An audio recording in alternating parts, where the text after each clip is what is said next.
Зритель мой, здравствуй! Сегодня о самом главном и интересном, о единственной человеческой жизни мы поговорим с художником Александром Арсененко. Здравствуйте, Александр. Добрый вечер. Мы с вами земляки. Я тоже родом из Амурской области. А вы родились в Белогорске? Да, в Белогорске. И Белогорск вашего детства каким запомнился? Запомнился немного Дом офицеров, парк, водонапорная башня во дворе, трибунал. Вот так. Там же был, да, палисадники, которые там жильцы выращивали цветы, кто там овощи, что-то такое. Вот. До скольки лет вы там жили? Я жил там до 5 лет, а потом начал мотаться по городам и весям страны и зарубежья, потому что папа у меня был военным. Короче, я сменил школу. Да, сколько школ? 9 школ. 9 школ. Это трудно ребенку так часто менять школы, так часто менять коллективы? Ну, как трудно? Если бы у меня это была одна моя жизнь, я считал, что это так и естественно. Но вы легко вливались в новый класс, в новый коллектив? Да, в принципе, легко, да. Всегда находились друзья, с некоторыми даже до сих пор дружу. А вы каким были в детстве, как вы думаете? Я был? Каким ребенком? Опа, вопрос. Послушным, непослушным, с характером. Я был фантазер, вечно что-то выдумывал, что-то мастерил из всего, что попадалось под руку. Естественно, как у пацана, были шалости, проделки. Но поскольку я вырос в семье военного, со мной особо не цацкались. Раз я пришел с разбитой головой, и вся грудь была в крови, поскольку штурмовали неприятельские дзоты, и мне попало... На войне, как на войне. Да, банка из-под противогаза прямо вот посреди лба. Вот. Мама что-то стряпала у плиты и говорила: иди не жалуйся. Арсененко Александр Леонидович родился в 1955 году в городе Белогорске в семье военнослужащего. С 1972 года живет в Владивостоке. С 1974 по 1976 годы проходил срочную службу в рядах Советской армии. После демобилизации поступил во Владивостокское художественное училище, окончил его в 1980 году и получил диплом художника-сценографа. В 1980-83 годах работал в отделе рекламы дальневосточного пароходства. С 2002 по 2010 годы главный художник драматического театра ТОВ. Многократный участник персональных и коллективных художественных выставок во Владивостоке, России и зарубежье. Оформил как сценограф и художник по костюмам ряд спектаклей в драматическом театре ТОВ, Приморском краевом драматическом театре имени Горького, Приморском театре молодежи, в Южно-Сахалинском Чехов-центре. За оформление сказки «Волшебник изумрудного города» получил гран-при театрального конкурса имени Андрея Присяжнюка от Приморского союза театральных деятелей. Член Союза художников России и Московской лиги деятелей культуры и искусства «Метрополис». Где школу закончили?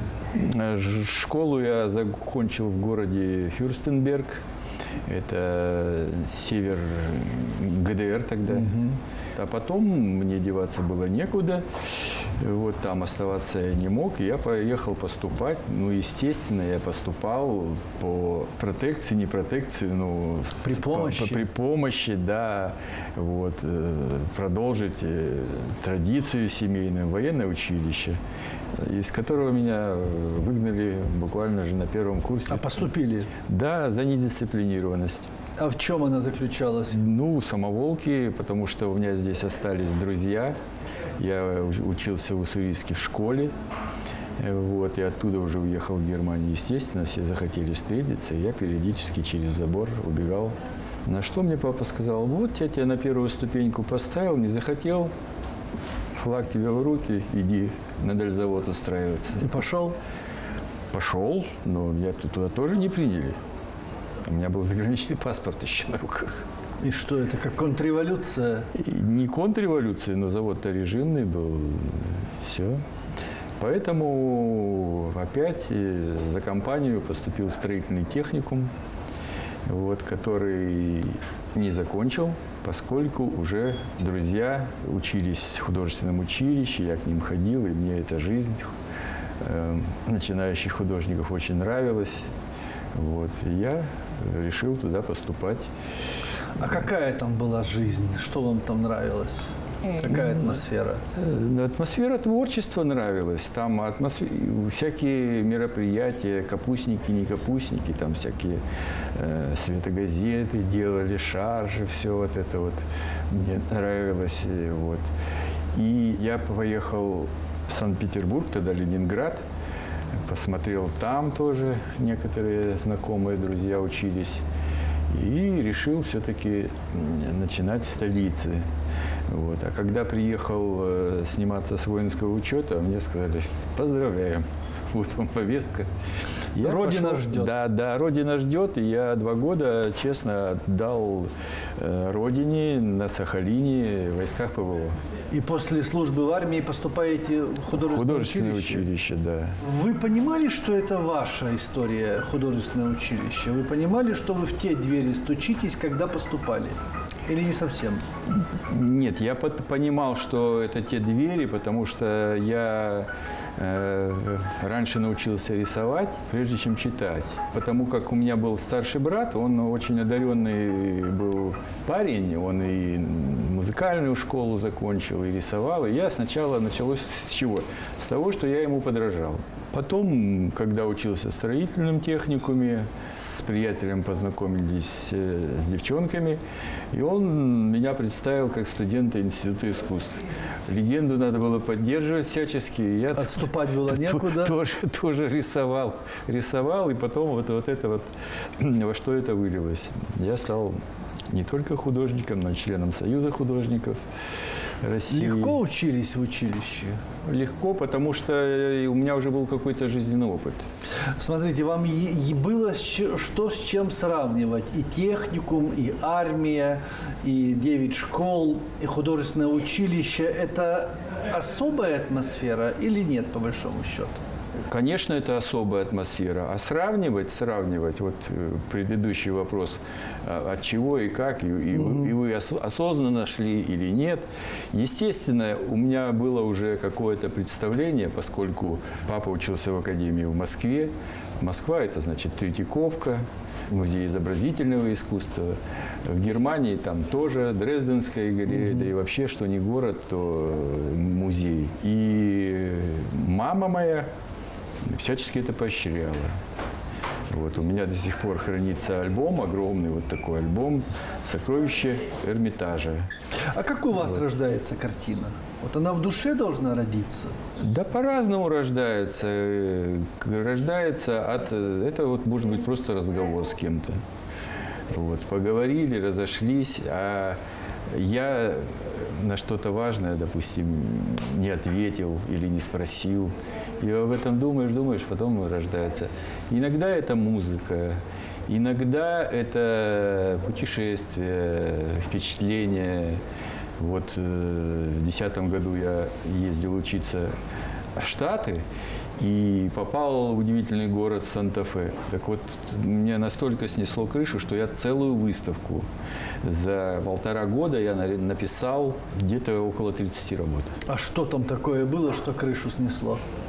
Что там было? Ну, во-первых, это город, который живет искусством. Там в городе проживает где-то 75 с пригородами тысяч людей, и в городе насчитывается около 300 галерей. Вот. Ну и оперный театр там еще. Удивительно. Никакой промышленности. Потом это высоко в горах. Это 2100 над уровнем моря. И небо там удивительное, такое синее, что смотришь, аж зубы ловит. Такая синева. Вот. Потом это смешение культур. Это индейцы, эти латиноамериканцы, испанцы, вот этот мешанина, котел. Это архитектура, которая напоминает кому-то марокканские эти глиняные здания, кому-то Гауди напоминает. Но они такие плавные переходы, потому что из соломы и глины. Но сейчас в городе строятся здания, но у них есть муниципальный закон, по которому ты можешь строить, но в этой же стилистике. Не в этом выходить же- из линии. Да, естественно, не сено, солома, там, глина, современные материалы, но вот стиль Стилизовано такой же. должно быть. А это, в свою очередь, привлекает там 300 километров Голливуд, для Штатов не расстояние. Они приезжают, муниципалитету отслюнивают денежку, все довольны. Понятно. Вот. Природа таланта. Вот вы человек, безусловно, талантливый. Хочу спросить, природа таланта ранимая, конфликтная с миром? Это зависит, конечно, от характера художника. У вас? Но, у меня, да. Природа таланта – это постоянный труд. Вот Таланта мало, надо работать. Да. Надо каждое утро вставать, подходить к мольберту, брать кисть и работать. Вот. И иногда вдруг эта капризная барышня, муза приходит. А бывает так, что она пришла, а тебя на рабочем месте нету. И все. А если нету музы, все равно иди к мольберту. Все равно не хочется. Иногда бывает, что подходишь, вот холст твой ослепительно белый, И ничего не видишь. звенит как барабан, а у тебя здесь ничего нету. Тогда берешь, натягиваешь другой холст, делаешь подрамники, какие-то такие физические, но необходимые для ремесла какие-то действия производишь. Вот. А потом вдруг что-то случается, там, влюбился или расстался, или что. Говорят, талант без кожи. Вот ткнул и больно, и кровь. Ну, дело в том, что толстокожий художник, он ничего достойного не напишет. Ну, может быть, он этот великий ремесленник, ну, я в хорошем смысле. Понимаю. Он обладает там, но сказать чего-то такое сокровенное, потому что я-то рассуждаю вот сейчас с вами с позиции художника и с позиции зрителя. Потому как я смотрю на чью-то работу и понимаю, что здесь профессионализм высокий, но мне-то хочется, чтобы со мной поговорили в каком-то фильме, по-моему, да, у Тарковского в «Солярисе» там этот Банионис говорит словами героя, что человеку больше всего, я не дословно, конечно, больше всего будет всегда интересен человек. Абсолютно. Человеку Вот. интересен человек. Да, Только так. чтобы кто-то со мной поговорил, рассказал свою историю, я ему посочувствовал или возразил, или наоборот на себя это примерил и сказал, да, вот у меня так же вот было, вот, ну, немножко по-другому, но вот я тебя понимаю. Вот я жду, что. Потому что для меня искусство – это форма общения и гораздо тоньше и глубже, нежели слова. Еще моя бабушка говорила, слова придумали для того, чтобы скрыть истину. Тики между слов, но она украинка. Тики между слов, правда. Абсолютно верно. Абсолютно. Чехов был гений, и он сказал, что актеры сукины дети, а художники сукины дети. Сложное племя. Сложная, капризная, завистливая. Между собой художники, ну, редко когда находят, ну, друга, соратника. Вот. Даже там, может быть, они там 100 раз вместе выпивали, но все равно есть, ну, и какая-то зависть, и непонимание. Я иногда шучу. А кто тебе нравится? Я говорю, ну, кто? Многие. Ну, вот 3 художника. Ну, я и называю, говорю, вот Микеланджело, Репин и вот Арсененко. Все. Хорошо. Продолжим шутку. А 3 приморских художника, которых вы поставите на пьедестал почета? Вот на пьедестал почета мне через полчаса придется ставить. У нас выставком. И мы будем По вашему гамбургскому счету, кого поставить? Я на этот вопрос не буду отвечать, потому что я кого-то не назову и обижу. Ну есть. Ну, их я всего 3 прошу. Их может быть там 10 достойных. Ну, допустим, это Рюрик Тушкин. Человек, который меня рекомендовал в Союз художников. Илья Бутусов, вот, хотя у нас много лет назад были Мы были соперниками. Я избирался председателем Союза художников, и он. Но это, тем не менее, один из моих любимых художников, и нам это не помешало, вот это соперничество, остаться в хороших отношениях. Вы признаете его талант и мастерство? Естественно, естественно. Это мало кого, может быть, интересует, признаю я или... Да, думаю, его меньше всего. Раз вы назвали, значит, признаете. Да. И третий? И третий Владимир Олейников. Это величайший акварелист из Артема. Такие удивительные, тонкие вещи рисует. А вот если взять их по отдельности, это совершенно разные, даже сравнивать их нельзя, противоречивые. Да. Один авангардист, другой постимпрессионист, третий реалист. Художник-сценограф, театральный художник – это отдельная грань, сложная грань?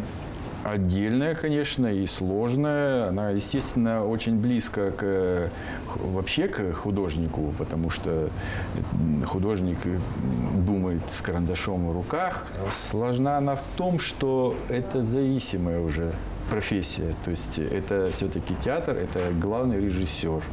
И вот насколько ты найдешь взаимопонимание с режиссером, от этого зависит успех спектакля. Вот. Он главный, и его мнение первое и последнее. Да, а они все разные. Вот. Один приходит и говорит: дай мне листок бумаги. Я говорю: вот. Ну и карандаш. Я говорю: вот. Ну вот мне надо вот тут вот дверь, тут стол, тут это. Ага, тут вешалка. Понятно? Я говорю: нет. А что? Ну вот тебе еще раз объясняю для тупых. Тут стол, тут это. И понятно? Я говорю: непонятно, зачем я тебе, если ты все придумал. А другой художник, вот, допустим, с Андреем Бажиным работал. Режиссер. Да, он мне рассказывает о своих ощущениях. Вот мне кажется, я утром встаю, там, Илья Латухин, он мне рассказывает про соседа какого-то, который входит к нему постоянно, 3 рубля занимает в трениках. То есть мы вместе погружаемся в эту атмосферу. И тогда у нас понимание, и я когда приношу, он говорит: о, вот то, что надо. Вы путешествовали по миру. У вас есть такой эпизод в вашей жизни, такая грань. Какой он мир вообще? Мир, он очень разнообразный, с одной стороны, а вместе с тем он очень одинаковый. Потому что у всех людей ценности одни и те же. Это семья, дети, мир, любовь. All you need is love, как говорили Битлз. Почему Владивосток все-таки вашим таким главным якорем жизненным стал? Можно было куда-то уехать, наверное, в более, может быть, теплый климат. Там. Можно, вот дети разъехались. Мне, во-первых, нравится здесь и природа, люди, с которыми я дружу, друзья мои. Вот, проверенные не одним днем, не одним годом, десятилетиями. Вот. Потом у меня здесь живет мама. Поеду к ней вот в субботу. Проведать надо, помочь. Мама здесь живет, в Владивостоке? Мама живет в Уссурийске. Маме уже 91 год. Вот этим летом прошедшим мы праздновали ее юбилей. И со всей страны, начиная от Москвы, кончая Сахалина, съехались родственники. То есть она осталась одна из того поколения. Это племянники, племянницы, там, и их дети, потому что мама в свое время очень всех поддерживала. Мы жили в Германии, и там, естественно, когда они ехали в отпуск, руки были оттянуты до колена чемоданами огромными, так и назывался Гроссгермания. В дефицитный мир Советского Союза. Да, и там список, вот кого бы не пропустить, и, естественно, всех там, помимо заказов, еще вот кого бы не пропустить. Вот. Естественно, это хорошая помнится, как ни странно. Говорят, хорошее быстро забывается. Нет, не забывается. Вот. Может быть, даже и причину этого хорошего отношения человек уже забыл, от чего у него к тебе такое отношение. А это вот оно там живет. Вы хороший отец, как вы думаете? Это не мне судить. По вашим ощущениям. По отзывам, да. И дети там если там поздравляют, звонки какие-то. Вот недавно младшенькая звонила из Индии. Папа говорит, а ты мне вот рассказывал в свое время вот про эту страну, про этих там Рерих, там все это вот картины. Я теперь это все воочию. А она поехала покорять Болливуд. Пригласили Молодец. ее на съемки.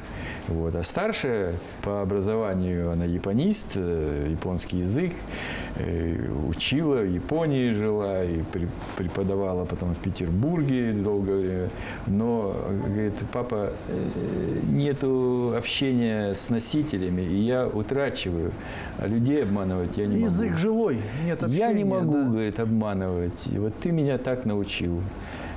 И вот сейчас у нее кулинарное производство. Она выпекает торты, она делает всякие печенья, причем это все художественно оформляет. И каждый раз, говорит, сажусь и тебя добрым словом вспоминаю. Помнишь, как мы, допустим, на Пасху яйца расписывали, там все, ты рассказывал, что такое там ритм, орнамент. Папины гены. Она говорит, откуда все всплыло, я не знаю. А оказывается, оно было там уже во мне. Ну вот. У вас есть в жизни человек, которому вы при встрече не хотели бы подать руку? Да так навскидку даже не скажу. Значит, нету. Если был бы, наверное, сказали. Ну, были такие люди, но со временем это куда-то унесло, и сейчас я нахожу оправдание этим людям, почему они так поступили, и все. Вот. Но это раз, а во-вторых, я все-таки человек православный, и я должен прощать. Вот. Это раз, а потом вот это вот носить в себе, вот эту злобу, червячок начинает тебя подтачивать изнутри. Разрушает. Да, разрушать, да. Поэтому я стараюсь избавиться от этого. Вы православный человек, а вы верите, что после смерти есть продолжение? Да, верю. Не заканчивается все с последним вздохом? Нет. Вам чего хочется еще от этой жизни? От этой жизни мне хочется новых впечатлений, новых путешествий. Хочется, чтобы детки мои все были определены в этой жизни, чтобы младшая наконец-то родила мне наследника, потому что у всех остальных уже есть внуки и внучки, которых я люблю. И хочется, чтобы они поскорее подросли, и чтобы можно было с ними уже общаться, чему-то их научить, чего-то дать, что не дал своим детям. И вот, потому что, может быть, не было времени, был занят собой. А сейчас я могу им все это передать. И хотелось бы, чтобы кто-то из них все-таки продолжил дедушкину традицию, профессию. Ну, как получится. У папы моего не получилось. Спасибо. Я не стал офицером. Спасибо, Александр. Хотя удивительная вещь. Всегда вот это присутствие отца чувствовалось, потому что я был в театре флота, опять же, в армии служил. Каким-то образом вот его присутствие я до сих пор ощущаю. А что вместе с отцом ушло из жизни? Ну, то, что я маленький, то, что я сыночек, что я папа, что я могу поехать с ним на прыжки, распустить огромный парашют, спать в нем, кувыркаться. Благодарен ему за это, потому что он меня и любил вроде бы, и как-то нежно относился, как к ребенку. И вместе с тем, вот как-то исподволь он меня воспитывал как мужчину, он меня посадил в самолет, он меня заставил прыгнуть с парашютом. Я теперь им горжусь. Понятно. Спасибо. Это был Александр Арсененко. Мы говорили о самом главном и интересном, о жизни. Всем добра и здоровья, берегите себя и живите, пожалуйста, долго. До свидания.